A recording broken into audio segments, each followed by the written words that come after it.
ये भाग 3 है। इसका शीर्षक है विश्वासियों का दृष्टिकोण आत्मिक वास्तविकता के संदेश की श्रृंखला में। इस संदेश को सुनकर आशीष प्राप्त कीजिए। आज हम हमारी शिक्षा के सीरीज के तीसरे भाग में हैं, जिसका नाम है आत्मिक वास्तविकता। देखिए, हम यही करने की कोशिश कर रहे हैं कि अपने दिल और मन को खोल दें कि हम ये समझ लें कि निश्चय एक अलग क्षेत्र है जिसके बारे में कई बार ऐसा होता है कि हम भूल जाते हैं या कई बार अनदेखा कर देते हैं, बस केवल इसलिए क्योंकि हम उसमें जुड़ते नहीं हैं। नियमित रूप में मैं सामान्य शब्दों में कह रहा हूँ। शायद कुछ लोग आत्मिक संसार और वास्तविकता के बारे में ज़्यादा सचेत होंगे दूसरों की तुलना में, तो मैं सामान्य रूप में कह रहा हूँ। और इसलिए मैंने मकसद के साथ ये सीरीज़ बनाई ताकि हम खास करके विश्वासियों से कहें कि निश्चय जगाए और कहें कि निश्चय एक अलग आयाम है जो कि आत्मा का क्षेत्र है। परमेश्वर आत्मा है, इसलिए वो इस क्षेत्र में रहता है और हमें इसे समझना होगा। आत्मिक वास्तविकता को, हमें आत्मिक बातों को समझना होगा और हमें ये समझना होगा कि कैसे आत्मा के क्षेत्र में हमें जुड़ना चाहिए। और इसलिए इस सीरीज़ के पहले भाग में हमने बाहरी दृष्टिकोण बताया, अदृश्य संसार के बारे में, कि कैसे वो ओवरलैप होता है इस स्वाभाविक क्षेत्र में जिससे आप और मैं बहुत परिचित हैं। और भाग 2 में पिछले रविवार हमने कुछ प्रकाशन बताए कि कैसे परमेश्वर स्वाभाविक संसार को देखते हैं। देखिए, ये तो बहुत ही दिलचस्प है कि हम अपने संसार से, स्वाभाविक संसार से बाहर आएं और परमेश्वर के क्षेत्र में आएं और परमेश्वर के दृष्टिकोण से देखें कि परमेश्वर इसे कैसे देखते हैं, कि इस स्वाभाविक में जो कुछ भी हो रहा है उसे कैसे देखते हैं और उसने हमसे क्या कहा है जो हम पर प्रकट किए गए हैं। हमने पिछले रविवार इसके बारे में देखा और आज मैं बताना चाहता हूँ विश्वासी के दृष्टिकोण के बारे में, अदृश्य वास्तविकता के बारे में। इसका मतलब है कि विश्वासी के नाते हमें किस तरह से अपना जीवन जीना चाहिए आत्मिक वास्तविकता को समझते हुए, जबकि हम अपने स्वाभाविक संसार में भी जुड़े होते हैं, जो अक्सर हम करते हैं। तो फिर देखिए, ये हमारे अस्तित्व की दो तरफा भाग हैं और हम तो विश्वासी के नाते इन दो क्षेत्रों से कैसे जुड़ें। और इसलिए सच में आज हम इस खोजने की यात्रा को शुरू कर रहे हैं। मैं यहाँ पर आपको कुछ बताऊंगा और अगले हफ्ते हम इसके बारे में और ज़्यादा देखेंगे, जैसे हम इसमें जुड़ने के नियम पर चर्चा करेंगे और कैसे आत्मिक संसार को हमारे स्वाभाविक संसार के साथ जोड़ें। और फिर ख़त्म करने के पहले इस सीरीज़ में एक और संदेश होगा जो कि इस पर और आगे बढ़ाते जाएगा। जैसे हम आत्मिक बातों के बारे में विश्वासियों के दृष्टिकोण को देखते हैं कि कैसे ये यहाँ इसमें जुड़ सकते हैं या फिर इसका अर्थ समझ सकते हैं और इसे व्यवहारिक बना सकते हैं इस स्वाभाविक संसार में। तो सबसे पहली बात जो मैं यहाँ पर बताना चाहता हूँ वो तो यही है कि आप एक आत्मिक व्यक्ति हैं। बाइबल हमें बताती है, पहला थिस्सलुनीकियों 5 और वचन 23 में प्रेरित पौलुस हमें यहाँ पर बताता है, शांति का परमेश्वर आप ही तुम्हें पूरी रीति से पवित्र करें और तुम्हारी आत्मा और प्राण और देह हमारे प्रभु यीशु मसीह के आने तक पूरे पूरे निर्दोष सुरक्षित रहें। आत्मा, प्राण और शरीर यानी हर व्यक्ति 3 भागों के व्यक्ति हैं। हाँ, आप एक आत्मिक व्यक्ति हैं। आपके पास आपका प्राण है जो कि आपका मन, इच्छा और भावना है, और आप एक देह में रहते हैं। देह तो आपका शारीरिक बाहरी मनुष्यत्व है। यानी देखिए, ये तो हर व्यक्ति ऐसा ही है, आत्मा, प्राण और देह। अब मायने रखने वाली बात ये है कि हम इस स्वाभाविक संसार के इतने आदी हो चुके हैं, हम इस स्वाभाविक मनुष्य की उन्नति करते हैं और हम इसमें बहुत ज़्यादा जुड़ते हैं, हम बहुत कुछ करते हैं, और वो तो केवल शारीरिक मनुष्यत्व, स्वाभाविक मनुष्यत्व से है।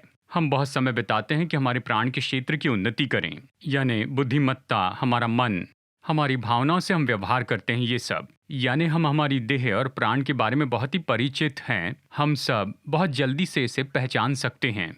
लेकिन जब ये हमारी आत्मा के भाग की बात आती है, शायद बहुत से लोग अपनी आत्मा पर इतना समय नहीं बिता रहे हैं। मैं आपको क्या बताना चाहता हूँ, सबसे पहले कि हम तो एक आत्मिक व्यक्ति हैं। आप तो सच में एक आत्मिक व्यक्ति हैं। आपके पास प्राण हैं और आप देह में रहते हैं, और फिर जब देह मर जाती है, यानी शारीरिक देह नाश होती है, लेकिन आत्मा तो निरंतर जीवित है। बाइबल हमें बताती है कि परमेश्वर आत्माओं का पिता है, मतलब वो सृष्टिकर्ता है, वो स्रोत है, सब कुछ शुरू करने वाले हैं, यानी हर मनुष्य की शुरुआत वहां पर हुई, परमेश्वर ने हमारी सृष्टि की है। लेकिन बाइबल सभोपदेशक 3:11 में हमें ये भी बताती है, उसने हमारे मन में अनंत काल रखा है। इसका मतलब ये है कि केवल हम नहीं, लेकिन हमारी आत्मा ये तो निश्चय ही जीवित रहेगी हमेशा, हमारे शरीर के मरने के बाद भी। लेकिन परमेश्वर ने हमारे भीतर में अनंत काल का स्वभाव भी रखा है, यानी देखिए वहाँ पर, यानी हर एक व्यक्ति में, यानी अनंत काल के बारे में सचेतता है जो इस संसार से परे हैं, यानी ये तो भूतकाल या भविष्य के समझ से परे है, कुछ बड़ा है, यानी ये जिसे हम आंखों से देख सकते हैं या जो स्वाभाविक क्षेत्र में है। परमेश्वर ने अनंत काल को हमारे दिल में रखा, ये बाइबल बताती है। तो मैं चाहता हूँ कि हम सच में इस बात को पहचान ले कि हम सच में आत्मिक व्यक्ति हैं। वो पहले है और फिर प्राण और देह हैं, यानी हम में से बहुत से के लिए बिल्कुल उल्टा है। हम शरीर पर ज्यादा जोर देते हैं, साइकोलॉजिकल भावनात्मक भाग पर। और देखिए हम तो अनदेखा नहीं करते हैं, लेकिन आत्मा पर ज्यादा जोर नहीं देते हैं। लेकिन आइए इसे फेर दे, हम तो आत्मिक व्यक्ति हैं, हमारे पास प्राण है और हम देह में रहते हैं। हमारा आत्मिक भाग अनंत काल के लिए, वो हमेशा के लिए रहेगा। परमेश्वर ने जब से हमारी सृष्टि की है तब से। अब मैं चाहता हूं कि हम समझ ले कि ये आत्मा, यानी मनुष्य की आत्मा, इसके काम हैं, ये कुछ काम के लिए योग्य हैं। ये केवल ऐसी नहीं कि कोई हवा है या हमारे भीतर में कोई खाली जगह है, यानी जिसका कोई भी मूल्य नहीं है, जो कि बस वहाँ पर है, जैसे आप जानते हैं, यानी हमारे भीतर में खालीपन होता है। देखिए वो तो आत्मा नहीं है। देखिए आत्मा तो असली व्यक्तित्व है, आपकी आत्मा असली व्यक्तित्व है। और देखिए इसके कुछ काम होते हैं, और शायद किसी दिन हम आपको बताएंगे कि मनुष्य की आत्मा के काम की गहराई क्या है। लेकिन चलिए मैं आपको मनुष्य की आत्मा के 7 कामों के बारे में बताऊं, जिसे हम वचन से साबित कर सकते हैं। हम इसे बताकर इसमें से हर एक को गहराई से देख सकते हैं। मनुष्य की आत्मा के इन सारे 7 कामों को देख सकते हैं। नंबर 1, देखिए बाइबल में ये सब हमें बताए गए हैं। नंबर 1 यानी विवेक है, सही और गलत को समझना, ये काम है मनुष्य की आत्मा का। नंबर 2 यानी जानना, ये तो आत्मिक ज्ञान और प्रकाशन पाने की योग्यता है आत्मा के ज्ञानेंद्रियों द्वारा। यानी जैसे हमारे शरीर में 5 ज्ञानेंद्रिय हैं, जिसके द्वारा हम हमारे स्वाभाविक संसार की बातों को जानते हैं, वैसे ही आत्मिक में भी ऐसे आत्मिक ज्ञानेंद्रिय होते हैं, जिसके द्वारा आप आत्मिक क्षेत्र की समझ और प्रकाशन पा सकते हैं। ये मनुष्य की आत्मा का काम है। नंबर 3 सहभागिता, प्रभु की आराधना, ये मनुष्य की आत्मा का एक और काम है। मनुष्य की आत्मा इस योग्य है कि सर्वशक्तिमान परमेश्वर के साथ वो संगति कर सकें, जो कि आत्मा है। नंबर 4 एक पात्र है। मनुष्य की आत्मा पात्र के जैसी है। बाइबल इसके लिए अलग अलग शब्दों का उपयोग करती है, कहती है कि ये घर जैसे हैं। ये बताती है कि ये तो निवास स्थान है, यानी आत्मा तो पात्र है, लेकर चलने वाला है परमेश्वर की उन सारी चीज़ों को, परमेश्वर का जीवन, उसका स्वभाव, परमेश्वर का अनुग्रह, उसकी महिमा, अभिषेक और परमेश्वर की उपस्थिति। यानी आपकी आत्मा सच में एक पात्र है, लेकर चलने वाली है, घर है, निवास स्थान या रहने का स्थान परमेश्वर के लिए। और फिर नंबर 5 आपकी आत्मा में पहचान की बात है। आपकी असली पहचान वहाँ पर आपकी आत्मा में है। देखिए जैसे स्वाभाविक में होता है, वैसी पहचान होती। आत्मिक व्यक्ति पहचान लेकर चलता है। लोग आपको देखते आपको पहचानते हैं, उंगलियों के निशान हैं, और ऐसी ही बहुत सी स्वाभाविक बातें हैं जो आपको अपनी पहचान देते हैं।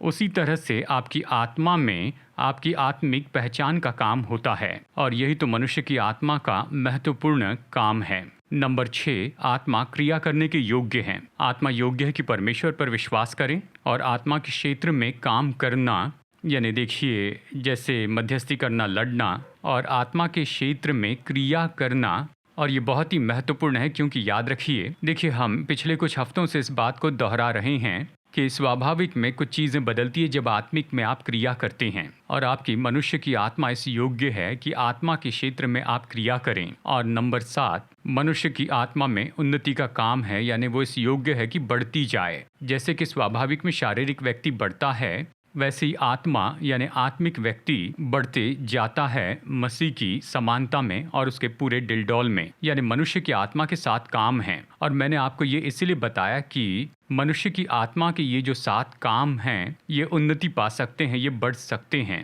इसका मतलब आप इसमें तेज और मजबूत और इन 7 कामों में और भी बेहतर हो सकते हैं, या इन्हें अनदेखा भी किया जा सकता है और इसलिए और वो उन्नति नहीं करते हैं। तो सबसे महत्वपूर्ण ये है कि आप आत्मिक व्यक्ति हैं। आपका आत्मिक मनुष्यत्व ये काम करने के योग्य है जिन्हें पोषण देकर बढ़ाना चाहिए, और फिर आप आत्मा में काम कर पाएंगे और इसमें इतना ज़्यादा होगा कि आप हासिल कर पाएंगे दोनों क्षेत्रों में, आत्मिक क्षेत्र और स्वाभाविक में। दूसरी महत्वपूर्ण बात यहाँ पर बताना चाहता हूँ, आत्मिक वास्तविकता में विश्वासियों के दृष्टिकोण से वो ये है कि आत्मिक व्यक्ति होने के नाते हम आत्मा में परमेश्वर के साथ जुड़ते हैं। ये बहुत ही महत्वपूर्ण है कि आत्मिक व्यक्ति होने के नाते हमें परमेश्वर के साथ आत्मा में जुड़ना सीखना होगा। और हमने इससे पहले भी कई बार कहा है, यूहन्ना अध्याय 4:24 में से कहते हुए कि परमेश्वर आत्मा है। परमेश्वर एक आत्मिक व्यक्ति है, वह ऐसा व्यक्तित्व है जो कि आत्मिक क्षेत्र में रहता है, जो कि स्वाभाविक क्षेत्र से बाहर है। अवश्य ही वो हमारे स्वाभाविक क्षेत्र में आ सकते हैं, उसके पास स्वाभाविक संसार में सारी सामर्थ्य और शक्ति है, लेकिन वो एक आत्मिक व्यक्ति है। इसलिए इसका हमारे लिए क्या अर्थ है? इसका अर्थ है जब हम परमेश्वर से जुड़ते हैं तो देखिए, सबसे पहले हम आत्मिक क्षेत्र में उसके साथ जुड़ते हैं। परमेश्वर आत्मा है, उसने आपको आत्मिक व्यक्ति के रूप में बनाया, हमें आत्मिक व्यक्ति के रूप में बनाया, और वो चाहते हैं कि हम उसके साथ में जुड़े आत्मा से आत्मा में। यानी परमेश्वर आत्मिक व्यक्ति है, उसने हमें आत्मिक व्यक्ति के रूप में बनाया, इसलिए हम आत्मा में परमेश्वर से जुड़ते हैं। और इसलिए आपके आत्मिक काम इतने महत्वपूर्ण हैं क्योंकि आत्मा के काम के द्वारा ही हम परमेश्वर के साथ में जुड़ते हैं। हम विश्वासी लोग यही तो गलती करते हैं कि हम स्वाभाविक में परमेश्वर से जुड़ना चाहते हैं, तो हम ढूंढते हैं कि कोई महसूसीकरण हो, यहाँ शारीरिकता में या भावना में कोई महसूसीकरण हो। ऐसा करना गलत है। परमेश्वर आत्मा है और आप आत्मिक व्यक्ति हैं, और इसलिए परमेश्वर ने ऐसा बनाया कि आप उससे आत्मा में जुड़ जाएं, आत्मा से आत्मा में। हमने यूहन्ना 4:24 में देखा, यीशु ने कहा, जो परमेश्वर की आराधना करना चाहते हैं वो आत्मा और सच्चाई से उसकी आराधना करें। इसका मतलब आत्मिक व्यक्ति के रूप में उसकी आराधना करें। और अवश्य ही आपका प्राण, आपका मन, आपका शरीर भी परमेश्वर का ही है, लेकिन परमेश्वर शरीर को देखकर उतने प्रभावित नहीं होते जैसे कि वो स्वाभाविक बलिदान नहीं चाहते हैं। वो बस यही चाहते हैं कि आपका आत्मिक व्यक्ति उसके साथ में जुड़ जाए, कि उसकी आराधना करे, और ये आपका आत्मिक काम है। और इसलिए आत्मिक काम महत्वपूर्ण है क्योंकि हम आत्मा और सच्चाई से परमेश्वर की आराधना करते हैं, ईमानदारी से, यानी पूरी सच्चाई से, सच्ची आत्मा और दिल से। पौलुस फिलिपियो 3:3 में लिखता है, हम प्रभु की सेवा करते हैं या आराधना करते हैं आत्मा में। तो हमें समझना होगा कि आत्मिक व्यक्ति के नाते हम सबसे पहले परमेश्वर के साथ जुड़ते हैं, जो कि आत्मा है। अब अवश्य ही साथ ही परमेश्वर ने बनाए हैं हमारे मन, हमारे प्राण और शरीर को। तो निश्चय ऐसा समय है जब परमेश्वर हमारे प्राण और हमारे शरीर को छू लेते हैं। अवश्य ही वो इसे करेंगे, और जैसे हमने कहा कि वो हमारे स्वाभाविक क्षेत्र में काम करते हैं, लेकिन सबसे पहले हमें आत्मा में परमेश्वर से जुड़ना सीखना होगा। और इसी के साथ में जोड़ते हुए हम ये कह सकते हैं कि परमेश्वर आत्मिक क्षेत्र में हमसे बातें करते हैं। यानी आपको परमेश्वर की सुनना है तो हम अपने शारीरिक अंगों के द्वारा परमेश्वर को नहीं सुनेंगे, हम ये जानते हैं। और हम परमेश्वर को नहीं सुन पाएंगे अपनी बुद्धिमत्ता और दिमाग में, हम ये जानते हैं। अगर हमें परमेश्वर की सुनना है तो हम सबसे पहले उसे आत्मा में सुनेंगे। बाइबल रोमियो 8:16 में कहती है कि आत्मा यानी पवित्र आत्मा हमारी आत्मा के साथ गवाही देता है। यानी आत्मा गवाही देता है, वो बात करता है, गवाही देता है, हमसे बातें करता है। कहाँ? हमारी आत्मा में। आत्मा हमारी आत्मा में गवाही देता है। यानी अगर हम परमेश्वर की आवाज़ सुनेंगे, यीशु ने कहा हम सुनेंगे, मेरी भेड़ मेरी आवाज़ सुनती है, यानी हम परमेश्वर की आवाज़ सुनेंगे। हमें समझना होगा कि हम उसकी आवाज़ सुनेंगे हमारी आत्मा में। हमारे प्राण में नहीं, हमारी देह में नहीं। अब ऐसा भी समय होगा जब आप सुनी जाने वाली आवाज़ सुनेंगे, वह आवाज़ जो परमेश्वर की आवाज़ स्वाभाविक क्षेत्र में होगी। ये बहुत कम होता है, किसी अवसर पर होता है, या कई बार ऐसा होता है कि ऐसा कुछ हो जो आपकी भावनाओं को उत्साहित कर दें। सामान्य रूप में परमेश्वर आत्मा में हमसे बातें करते हैं। तो जैसे हम आत्मा में प्रभु की आराधना करते हैं, हमें सीखना होगा कि आत्मा में परमेश्वर की सुने। देखिए, आत्मा का काम इतना महत्वपूर्ण है क्योंकि परमेश्वर की सुनना है तो आप आत्मा में उसकी सुन पाएंगे।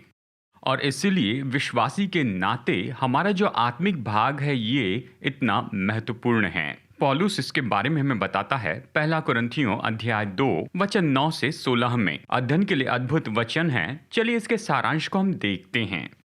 पौलुस ये कहता है कि परमेश्वर ने हमारे लिए अद्भुत चीजों को बनाया है जिन्हें आंखों ने नहीं देखा, कानों ने नहीं सुना, जो मनुष्य के चित्त में नहीं उतरी। परमेश्वर ने ऐसी चीजों को बनाया है। फिर वो वचन 10 में कहता है, लेकिन परमेश्वर ने अपनी आत्मा के द्वारा उन्हें हम पर प्रकट किया है। तो परमेश्वर उसे कैसे प्रकट करेंगे? अपनी आत्मा के द्वारा। तो उसकी आत्मा हम पर कहाँ प्रकट करेगी? निश्चय हमारे भीतरी मनुष्यत्व में, हमारी आत्मा में। तो इसके लिए आत्मा का वो काम चाहिए जिसे जानना कहते हैं, यानी आत्मा में इन सारी बातों को जानने की योग्यता, इन बातों को समझने की योग्यता, आत्मिक रूप में इन बातों को जानने की योग्यता, प्रकाशन पाने की योग्यता। आत्मा का वो जो काम है, हमारा आत्मिक व्यक्तित्व। परमेश्वर हमसे वहां बात करते हैं, खुद को हम पर वहां प्रकट करते हैं। तो पौलुस कहता है कि स्वाभाविक मनुष्यत्व, यानी ऐसा मनुष्य जो अपनी बुद्धिमत्ता और शरीर के अनुसार काम करता है, स्वाभाविक मनुष्य आत्मिक बातों के बारे में नहीं समझता है, क्योंकि वो तो आत्मा से समझी जाने वाली सच्चाई है। इसका मतलब आपको आत्मा में उसे समझना होगा। तो परमेश्वर कैसे बात करते हैं? परमेश्वर आत्मा है, वो आत्मा के क्षेत्र में बोलते हैं। अगर हमें परमेश्वर की सुननी है तो हमें भी आत्मिक क्षेत्र में आना होगा। चलिए इसका उदाहरण देखते हैं, जानते हैं, यानी चलिए कहते हैं, यानी देखिए कि अगर आप ऐसे जोन में जाते हैं जहाँ पर एफएम रेडियो होता है। अब चलिए कहते हैं कि रेडियो स्टेशन है जो एफएम पर ब्रॉडकास्ट करता है। आप वहाँ पर आते हैं, अपने साथ एक डिवाइस लाते हैं जो कि एफएम सिग्नल से जुड़ नहीं सकता है। अब वो डिवाइस शायद बिल्कुल सही हो, लेकिन वो इस लायक नहीं कि एफएम सिग्नल्स को प्राप्त करें।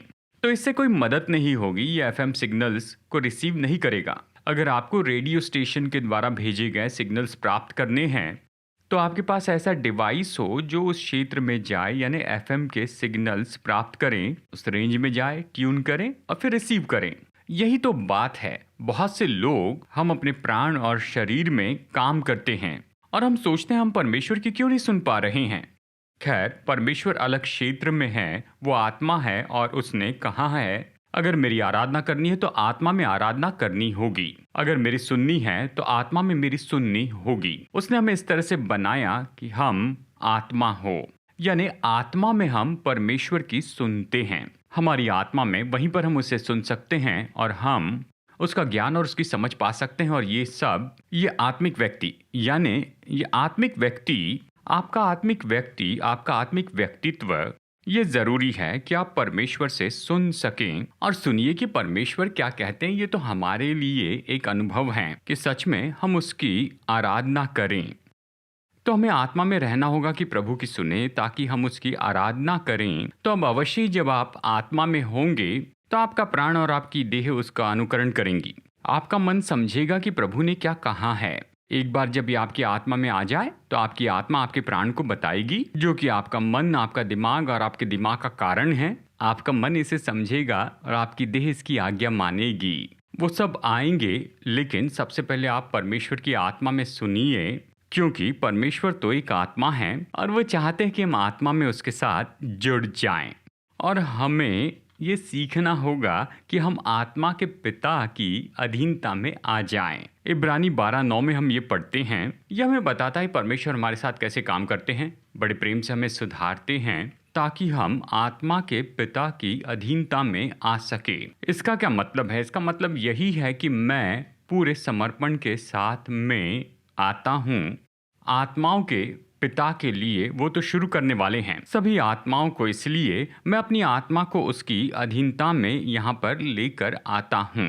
तो ये दूसरी सच्चाई है जो विश्वासी के नाते हमें समझनी होगी। जहाँ तक कि आत्मिक वास्तविकता की बात है, जहाँ हम परमेश्वर के साथ में जुड़ते हैं आत्मिक विश्वासी के रूप में, और इसलिए हमारे आत्मिक व्यवहार बहुत महत्वपूर्ण हैं ताकि मैं परमेश्वर के साथ में जुड़ सकूं और आत्मा में उसकी सेवा कर सकूं। नंबर 3, आत्मिक व्यक्ति के रूप में परमेश्वर ने हमारे लिए आत्मा में जो कर दिया है उसके अनुसार हम जीते हैं। विश्वासी के नाते हमें इसे समझना बहुत महत्वपूर्ण है। परमेश्वर ने हमारे लिए आत्मा में जो कुछ किया उसके अनुसार हम जीते हैं।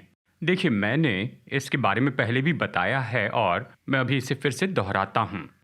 देखिए, परमेश्वर इस तरह से काम करते हैं कि परमेश्वर आत्मा के क्षेत्र में अपना काम पूरा करते हैं और फिर वो हमें न्योता देते हैं कि हम उसके अनुसार जिए यहाँ इस स्वाभाविक क्षेत्र में।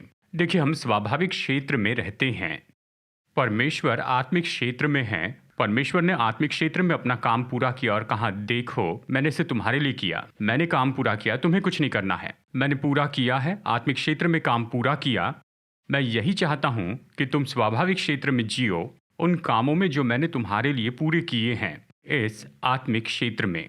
तो परमेश्वर आत्मिक क्षेत्र में काम पूरा करते हैं और हमें बताते हैं कि हम इस स्वाभाविक क्षेत्र में जिए। हम इसे साबित कर सकते हैं नए नियम के अगणित वचनों के द्वारा। ठीक है, देखिए, मैं चाहता हूं कि हम इस बात को समझें कि परमेश्वर ने हमारे लिए आत्मा में क्या किया। हमारे नए जन्म पाने के पहले, इसके पहले कि हम परमेश्वर के राज्य में आए, इसके पहले कि हम आत्माओं के पिता की अधीनता में आए, जब हमारा उद्धार नहीं हुआ था, बाइबल कहती है कि हम तो आत्मिक रीति से मरे हुए थे। मरे हुए का मतलब ये नहीं कि हमारी आत्मा का अस्तित्व नहीं था। हमारी आत्मा का अस्तित्व तो होता है, लेकिन उसमें परमेश्वर का जीवन नहीं होता है। हम इसके बारे में पढ़ते हैं इफिसियों अध्याय 2 वचन 1 से 3 में और इफिसियों अध्याय 4 वचन 17 से 19 में। बाइबल कहती है हम में परमेश्वर का जीवन नहीं था, तो हम यहाँ पर इस संसार के तरीके के अनुसार चले और हम वैसे ही जिए, बस हमारे शरीर के अनुसार और हमारे प्राण के अनुसार। लेकिन फिर जब हमने नया जन्म पाया तो क्या हुआ? हमारी आत्मा जीवित हो गई। हमारी आत्मा में हमने परमेश्वर का जीवन और स्वभाव पाया। देखिए, आत्मा का एक काम ये है कि वो तो पात्र है, घर है, निवास स्थान है, ले चलने वाले हैं। इसलिए परमेश्वर ने अपना ईश्वरीय स्वभाव हमारी आत्मा में उंडेला है। इसलिए हमारी आत्मा में बाइबल कहती है कि हम ईश्वरीय स्वभाव में सहभागी हुए हैं। हम तो बनाए गए हैं परमेश्वर के स्वरूप में और धार्मिकता में और सच्ची पवित्रता में। और देखिए, आत्मा में परमेश्वर ने बहुत ही अद्भुत काम किया। बाइबल कहती है कि हम नई सृष्टि बनाए गए। ऐसा नहीं कि हम नई सृष्टि बन रहे हैं, पर हम बन गए हैं। उसने काम पूरा किया, इसे किया। आप आत्मा में नई सृष्टि हैं और आत्मा में परमेश्वर ने हमारी पहचान ही बदल दी है। और बाइबल कहती कि उसने हमें मसीह में लाया है, मसीह के साथ एकता में लाया है। जरा सोचिए, ये देखिए कितनी अद्भुत बात है कि हमारी आत्मा प्रभु यीशु मसीह के साथ इस तरह जुड़ चुकी है। बाइबल कहती पहला कुरिन्थियों अध्याय 6 वचन 17 में कि हम प्रभु के साथ में एक साथ जुड़ गए हैं। हम उसके साथ एक हो चुके हैं, आत्मा में एक हो चुके हैं। तो परमेश्वर ने ये काम पूरा किया है। उसने हमें नई सृष्टि बनाया, उसने हमें मसीह में रखा और उसने कहा कि मसीह में मैं तुम्हें सारी आत्मिक आशीष देता हूँ, मैं तुम्हें बिल्कुल नई पहचान देता हूँ, मैं तुम्हारा मालिक हो, इस बात की छाप लगाता हूँ। मैं घोषित करता हूँ कि तुम परमेश्वर की धार्मिकता हो। मैं तुम्हें प्रभु का छुड़ाया हुआ कहता हूँ। मैं घोषित करता हूँ कि तुम परमेश्वर के बेटे और बेटी हो। मैं घोषित करता हूँ कि तुम परमेश्वर के वारिस हो और प्रभु यीशु के संगी वारिस हो। इस तरह से बहुत सी बातें हमें बताई गई हैं।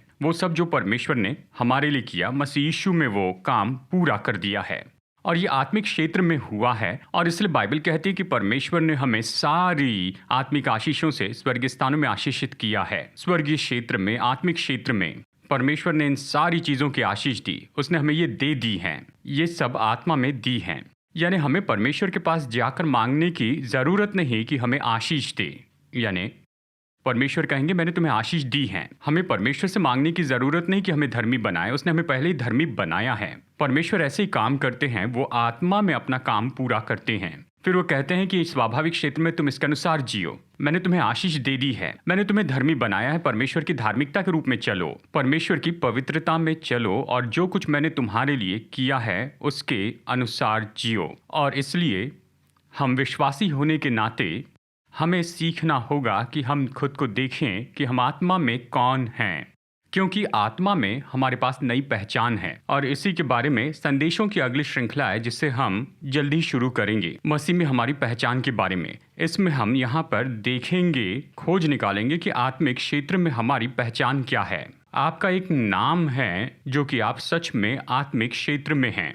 यही आपकी पहचान है। बिल्कुल स्वाभाविक में, जैसे मैंने पहले कहा है, हमारा बाहरी मनुष्यत्व हमें शारीरिक पहचान देता है जिससे लोग हमें जानते हैं। वैसे आत्मिक क्षेत्र में परमेश्वर ने आपको बहुत अद्भुत पहचान दी है। तो जब आत्मिक क्षेत्र आपकी ओर देखता है तो वो आपको देखते हैं जो परमेश्वर ने आपके लिए मसीह में किया, उसके द्वारा। वही आपकी आत्मिक पहचान है। तो स्वाभाविक क्षेत्र में विश्वासी के नाते स्वाभाविक संसार में चलते हुए हमें उस आत्मिक वास्तविकता में जीना सीखना होगा जो कि वहाँ मसीह में हमारे लिए है, और हमें उसके अनुसार जीना सीखना होगा। इसलिए हम इसे कैसे करें? हमें सीखना होगा कि हम परमेश्वर के वचन और परमेश्वर की आत्मा के अनुसार जिएं। देखिए, बाइबल में यीशु ने हमें यही सिखाया कि मनुष्य केवल रोटी ही से जीवित नहीं रहेगा, लेकिन परमेश्वर के हर वचन से, हर वचन जो परमेश्वर के मुंह से निकलता है। तो हम इस स्वाभाविक क्षेत्र में रहते हैं परमेश्वर के वचन के द्वारा, क्योंकि परमेश्वर का वचन ही है जो हमें योग्य बनाता है कि उस पूरे किए गए काम के अनुसार जिए जो कि हमारे लिए आत्मिक क्षेत्र में किए गए हैं। और हमें आत्मा में चलना सीखना होगा। इसलिए गलातियों 5 में बाइबल हमें बताती है, वचन 16, वचन 18 और वचन 25 में ये कहता है कि आत्मा के अगुवाई में चलो, तुम आत्मा के अनुसार जियो और तुम आत्मा में चलो। आपके स्वाभाविक क्षेत्र का पूरा अस्तित्व तो पवित्र आत्मा के द्वारा सामत पाया होना चाहिए। तो विश्वासी के नाते हमें स्वाभाविक संसार में जीना है, वो तो आत्मिक के द्वारा हो, और हम जिस तरह से जीते हैं वो तो परमेश्वर के वचन के द्वारा और परमेश्वर की पवित्र आत्मा के द्वारा है। जैसे हम वचन के अनुसार चलते हैं, जैसे हम आत्मा के द्वारा चलते हैं, तो हम क्या कर रहे हैं? हम जी रहे हैं आत्मिकता से इस स्वाभाविक क्षेत्र में। पर हमें ऐसे करना सीखना होगा, और इसे करने के लिए परमेश्वर हमें बुलाते हैं। और देखिए, इसी संदर्भ में मैं आपको प्रोत्साहित करना चाहता हूँ कि हम अपने आत्मिक कामों को बढ़ाएं और बल देते चले जाएं। यहाँ पर मैं आपको 2 और पॉइंट्स बताना चाहता हूँ कि विश्वासी अपना आत्मिक जीवन कैसे जिए। नंबर 4, चलिए जल्दी से इसे देखते हैं। नंबर 4, आत्मिक व्यक्ति होने के नाते हम परमेश्वर में विश्वास और नए बनाए गए मन से चलते हैं। तो जबकि हम इस स्वाभाविक संसार में जी रहे हैं, याद रखिए हम सच में आत्मिक व्यक्ति हैं जो स्वाभाविक क्षेत्र में रहते हैं। ये बाहरी मनुष्यत्व ये हमें यहाँ पर रहने के लिए योग्य बनाता है। तो अब ज़रा कल्पना कीजिए, ये शायद बहुत बड़ा उदाहरण न होगा, लेकिन उस समय के बारे में सोचिए जब मनुष्य चांद पर पहुँचा था। अब मनुष्य चांद पर रहने के लिए तो नहीं बना है, इसलिए उसे क्या करना पड़ा? उसे एक स्पेस सूट बनाना पड़ा। ये तो ऐसा कुछ है जो इस मनुष्य को योग्य बनाता है कि वो वहाँ चांद पर जा सके और वहाँ पर वो कुछ समय तक रह सके। आप कल्पना कर सकते हैं, देखिए ये तो सिद्ध उदाहरण तो नहीं है, जबकि हम यहाँ पर इस पृथ्वी पर हैं, हम तो आत्मिक व्यक्ति हैं और हमारा शरीर और हमारा जो प्राण है, देखिए हमारा शरीर स्पेस सूट जैसे हैं जो हमें योग्य बनाता है कि इस स्वाभाविक में हम काम करें। लेकिन इस देह और प्राण के स्पेस सूट के भीतर असली व्यक्ति है जो कि आत्मिक व्यक्ति है, और वो तो अलग क्षेत्र से है, लेकिन उसमें यह भी क्षमता है क्योंकि उसके पास में देह और प्राण का ये स्पेस सूट है, उसमें ये क्षमता है कि वो इस स्वाभाविक क्षेत्र में काम कर सकें। लेकिन देखिए, ये सूट काम नहीं करता है, लेकिन वो व्यक्ति जो सूट के भीतर रहता है, जो इस सूट के द्वारा रहता है, यानी स्पेस सूट प्राण और शरीर का, लेकिन जो व्यक्ति इसके भीतर, उसका क्या, वो किस तरह से जिएगा इस स्वाभाविक क्षेत्र में? देखिए, वो जीता है परमेश्वर के वचन के द्वारा और नए बनाए गए मन से। वो परमेश्वर पर विश्वास से जीता है और नए बनाए गए मन से। तो नंबर 4, आत्मिक व्यक्ति के रूप में हम परमेश्वर पर विश्वास और नए बनाए गए मन से जीते हैं। यानी जैसे आत्मिक व्यक्ति इस स्वाभाविक क्षेत्र में आप काम करें परमेश्वर में विश्वास करके और मन को नया बनाकर। मतलब जैसे हम जीवन की परिस्थितियों का सामना करते हैं, मेरा प्राण, मेरा मन यहाँ पर कुछ प्रोसेस करेगा जो कि ठीक है, जो ज़रूरी है, लेकिन मेरी आत्मा इसे विश्वास की आंखों से देखेगी। इसका क्या अर्थ है? देखिए, बाइबल कहती है कि हम दृष्टि से नहीं पर विश्वास से चलते हैं। बाइबल हमें सिखाती है कि विश्वास तो आशा की हुई वस्तुओं का निश्चय है और अनदेखी वस्तुओं का प्रमाण है। इसका मतलब विश्वास की आंखें इन 5 ज्ञानेंद्रियों में ही सीमित नहीं हैं, जिसे इस स्वाभाविक संसार में प्राण उपयोग करता है। लेकिन आत्मिक मनुष्यत्व सब कुछ विश्वास से देखता है। मतलब ऐसी परिस्थिति के बारे में परमेश्वर क्या कहते हैं, यानी देखिए परमेश्वर ने क्या कहा है कि वो करेंगे, या फिर यानी वो क्या करेंगे, यानी परमेश्वर क्या कहते हैं, उसने इस मामले के बारे में क्या कहा है। और इसलिए आत्मिक व्यक्ति वहां पर विश्वास लाता है जीवन के इन स्वाभाविक परिस्थितियों में। जब हम विश्वास से चलते हैं तो बाइबल कहती है कि हम जयवंत होते हैं। इसलिए पहला यूहन्ना 5:4 कहता है, जो परमेश्वर से जन्मा है संसार पर जय पाता है। और ये जो विजय है जो संसार पर जय पाती है वो हमारा विश्वास है।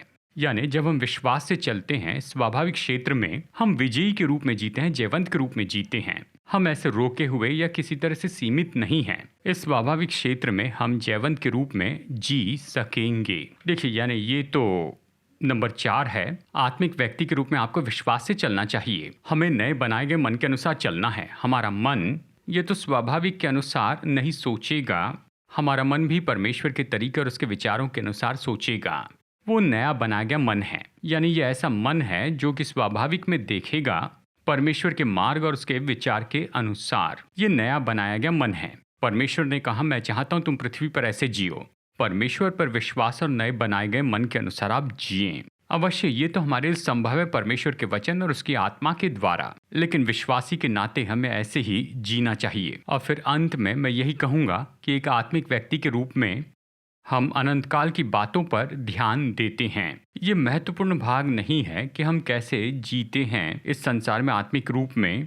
पौलुस 2 कोरिन्थियों अध्याय 4 में इसके बारे में हमें बताता है। वचन 16 से 18 में वो कहता है, इसलिए हम हियाव नहीं छोड़ते। वो तो इस संसार की सारी चुनौतियों के बारे में कहता है, हम हियाव नहीं छोड़ते। वो कहता है, यद्यपि हमारा बाहरी मनुष्यत्व नष्ट होता जाता है, तो भी हमारा भीतरी मनुष्यत्व यानी आत्मिक मनुष्यत्व जो कि सच में आप हैं, भीतरी मनुष्यत्व प्रतिदिन नया होता जाता है। अवश्य बाहरी मनुष्यत्व यानी हमारा शरीर बूढ़ा होता है। वो कहता है कि ये तो नाशवान है, लेकिन भीतरी मनुष्यत्व नया होता है, बलवान होते जाता है। तो वो कहता है हमारा हल्का सा क्लेश जिसका हम पृथ्वी पर सामना करते हैं, जो कि पल भर का है, हमारे लिए बहुत ही महत्वपूर्ण और अनंत महिमा उत्पन्न करता है। यानी देखिए यहाँ पर ये सारी अद्भुत चीजें हमारे सामने हैं। फिर वचन 18 में कहता है, हम ऐसे ही जीते हैं और हम तो देखी हुई वस्तुओं को नहीं परंतु अनदेखी वस्तुओं को देखते रहते हैं, क्योंकि देखी हुई वस्तुएं थोड़े ही दिन की हैं, परंतु अनदेखी वस्तुएं सदा बनी रहती हैं। तो हम उन चीज़ों पर दृष्टि रखें जो अदृश्य होती हैं।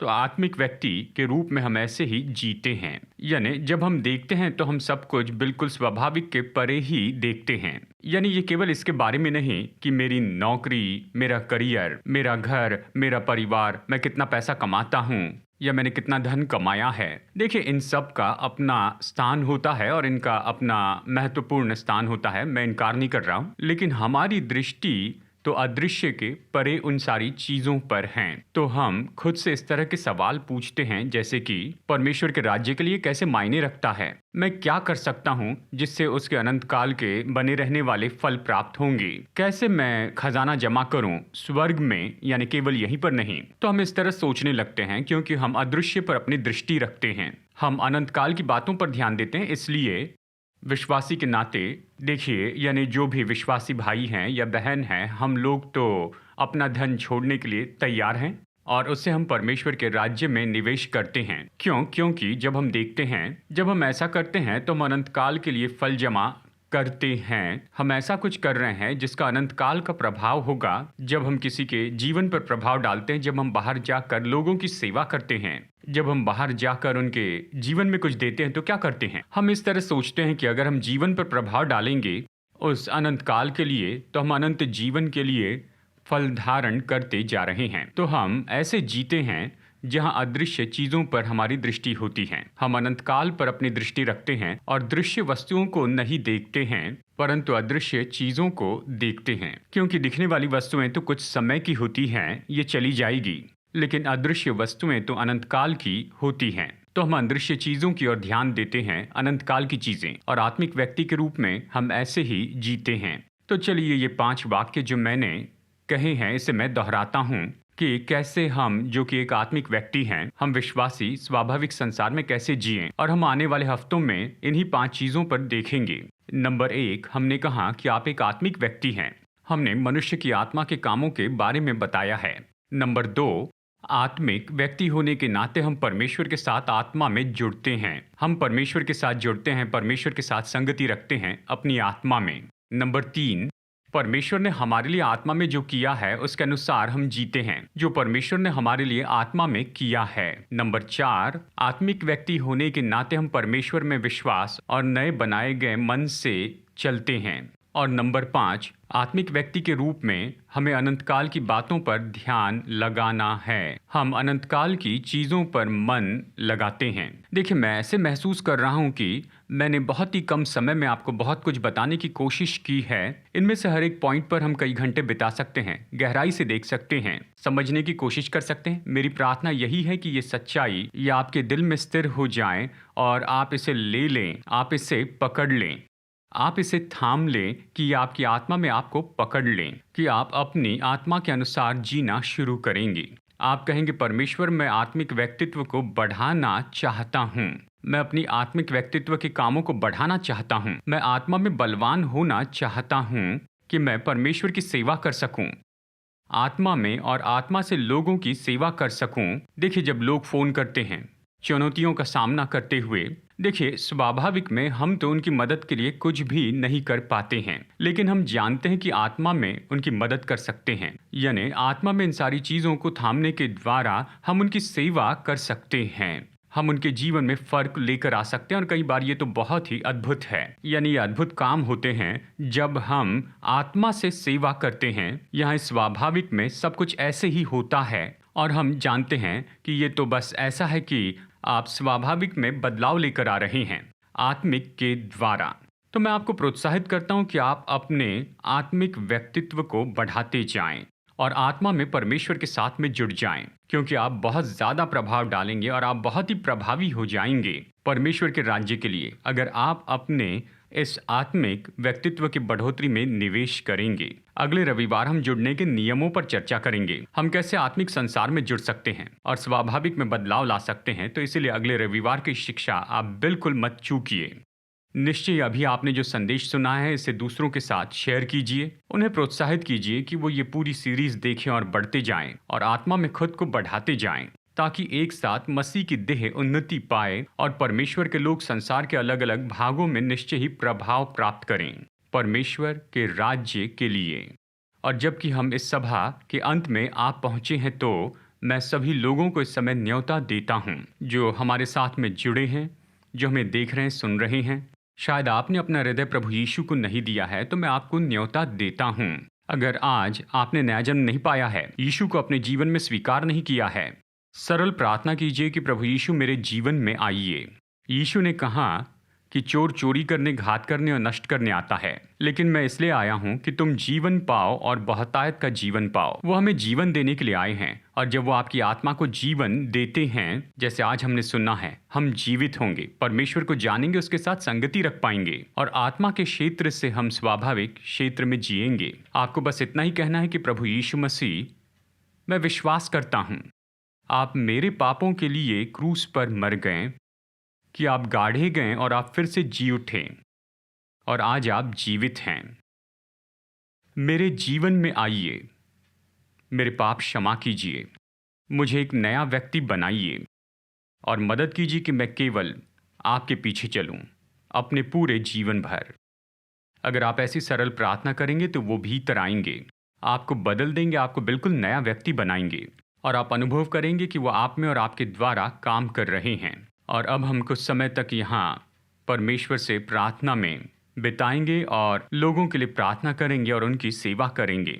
जैसे हम लोगों के लिए प्रार्थना करेंगे तो आप अपेक्षा कीजिए कि आप जहाँ भी हैं प्रभु आपको छू लें। अब हम यहाँ पर कुछ समय प्रार्थना करेंगे। आप जहाँ भी हैं, मैं चाहता हूँ कि आप परमेश्वर से विनती करें, परमेश्वर मेरे जीवन को आप स्पर्श कीजिए, मेरे जीवन की परिस्थिति में काम कीजिए। आप आत्मा के क्षेत्र से देखिए, यहाँ आत्मा के क्षेत्र में कोई दूरी नहीं है, इसमें दूरी और समय मायने नहीं रखते हैं। कोई फर्क नहीं पड़ता कि मैं यहाँ पर किस दिन और समय में हूँ, मैं इस समय, इस पल, किस दिन में और समय में प्रार्थना कर रहा हूँ। और इससे कोई फर्क नहीं पड़ता है कि आप कब इस प्रार्थना को देखेंगे और ये प्रार्थना करेंगे। इससे कोई फर्क नहीं पड़ता चाहे आप संसार के किसी भी भाग में हो। जब हम प्रार्थना करते हैं, मैं चाहता हूँ कि अपेक्षा कीजिए कि परमेश्वर आपको छू ले। वही यीशु जो कि यहाँ इस पृथ्वी पर सुसमाचार के समय में रहें, जो अद्भुत काम उसने किए वो आज भी वैसे ही काम करते हैं। वो लोगों को चंगाई देते हैं, वो लोगों को चंगाई देते, टूटे दिल वालों को चंगाई देते, वो बंधुओं को आज़ाद करते हैं, बंधनों को तोड़ते हैं, लोगों को आज़ाद करते हैं। वो जीवन की परिस्थिति में हस्तक्षेप करते हैं, वो आज अद्भुत काम करते हैं, वो अनपेक्षित काम करते हैं। वो अभी भी 5 रोटी और 2 मछलियों को बहुगुणित करते और हज़ारों को भोजन देते हैं। वो लोगों के जीवन में बहुत ही अद्भुत काम करते हैं। तो जैसे हम प्रार्थना कर रहे हैं, आप अपेक्षा कीजिए प्रभु, अभी हम अपने दिलों को लोगों के साथ में यहाँ पर जोड़ते हैं। जैसे हम प्रार्थना करते हैं, प्रभु जी ये लोग जहाँ भी हैं, इनके जीवन की परिस्थिति में मैं प्रार्थना करता हूँ प्रभु, आप इनकी ज़रूरतें पूरी कीजिए, इनके जीवन की परिस्थिति में आप काम कीजिए। प्रभु जी, जो लोग बहुत ही बुरी परिस्थिति में हैं, जो टूट गए हैं, जो लोग अभी इस समय बड़े दुख और शोक में से जा रहे हैं, इन्हें तसल्ली दीजिए। ये आपके बल और प्रोत्साहन का अनुभव करें, इनके भीतर ये साहस पाएं और ये उठकर खड़े हो और आगे बढ़ते जाएं। जहाँ पर मैं हूँ वहाँ से मैं उठ खड़ा होऊंगा और आगे बढ़ूंगा, मैं आगे बढ़ूंगा। मेरी प्रार्थना है कि आज ऐसा साहस हर एक व्यक्ति के दिल में आए जिनका जीवन शायद दुखों से भरा हुआ हो, लेकिन अभी इसी पल ये प्रोत्साहन इनमें आए। परमेश्वर की उपस्थिति इन्हें भर दे, इन्हें प्रोत्साहित करे कि ये कहें कि मैं आगे बढ़ूंगा और मैं यहीं पर पड़े नहीं रहूंगा, मैं परमेश्वर के उद्देश्यों में आगे बढ़ते जाऊंगा। प्रभु, आज जैसे ये लोग सुन रहे हैं, ऐसे लोगों को आप छू लीजिए। प्रभु, मैं उन लोगों के लिए प्रार्थना करता हूँ जो कि राह देख रहे हैं और अपेक्षा कर रहे हैं कि सारी चीज़ों को आगे बढ़ते हुए देखें, रफ्तार पकड़ते देखें इनके जीवन में, कि ये सब कुछ उनके जीवन में शुरू हो। हे पिता, मैं प्रार्थना करता हूँ कि आज ही इनके जीवन में प्रभु जी आपके काम निश्चय खोले जाएं, आपकी उपस्थिति इनके जीवन में इन्हें बढ़ाएं और सब कुछ होते चले जाएं और ये आगे बढ़ते जाएं इनके जीवन में। हे मेरे पिता, मैं यहाँ प्रार्थना करता हूँ कि ये लोग उन सारे बंधनों से आज़ाद हो जो इन्हें थामे हुए थी, पकड़ी थी, यानी ऐसी चीज़ें जो इन्हें बांध कर रखती थी। इन्हें ऐसे लगता है कि ये आगे बढ़ नहीं सकते हैं और ये तो किसी चीज़ से मानो ऐसे बंधे हैं। लेकिन आज जैसे हम प्रार्थना करते हैं कि ये उन सारी चीज़ों से आज़ाद हो जाएं जो इन्हें थामे हैं, ताकि ये अपने जीवन में आगे बढ़ते जाएं और ये आगे बढ़ते जाएं, बड़ी रफ्तार से ये आगे बढ़ें उन सारे कामों में जो आपने इनके दिल में रखा है, इनके लिए नियुक्त किया है कि ये उसमें आगे बढ़ते जाएं। मेरी प्रार्थना है कि इनके जीवन में ये सब कुछ होते जाएं और आज आपकी आत्मा की सामर्थ के द्वारा ये सब खोला जाए और ये बहुत ही जल्दी परमेश्वर की योजनाओं में आगे बढ़ते चले जाए, बढ़ते जाएं। मैं लोगों पर प्रार्थना करता हूँ कि धन्यवाद पिता कि आपने ये सब कुछ इनके जीवन में किया है, लोगों को आपने इनकी मंजिल में खोला है, इसलिए आपका धन्यवाद जो आपने इनके जीवन के लिए रखा हुआ है। हम धन्यवाद देते हैं। मेरी प्रार्थना है कि हर एक व्यक्ति आत्मा के कामों में बढ़ते जाएं और आत्मा में बलवान होते जाएं और परमेश्वर की योजना और उद्देश्यों में प्रवेश करें जो हमारे जीवन के लिए हैं। धन्यवाद करते हैं पिता यीशु मसीह के नाम में, आमीन, आमीन। हमारे साथ जुड़ने के लिए धन्यवाद। अगली बार फिर मुलाकात होगी अगले रविवार को, तो ये संदेश जरूर बांटिए, बहुत से लोगों को शेयर कीजिए। प्रभु आशीष दे। हमारे प्रभु यीशु मसीह का अनुग्रह और हमारे स्वर्गीय पिता परमेश्वर का प्रेम और पवित्र आत्मा की महान संगति हम सबके साथ होती रहे। आमीन। संदेश सुनने के लिए धन्यवाद। भरोसा करते हैं कि संदेश आपके लिए आशीष रहा। मुफ्त के स्रोत पाने के लिए, जिनमें है सरमन नोट्स और पब्लिकेशन, पाने के लिए विजिट करें apcwo.org पर। बैंगलोर के एपीसी बाइबल कॉलेज की जानकारी पाने के लिए विजिट कीजिए apcbiblecollege.org पर। याद रखिए, all peoples church Bangalore app download कीजिए ऐप या गूगल प्ले स्टोर से।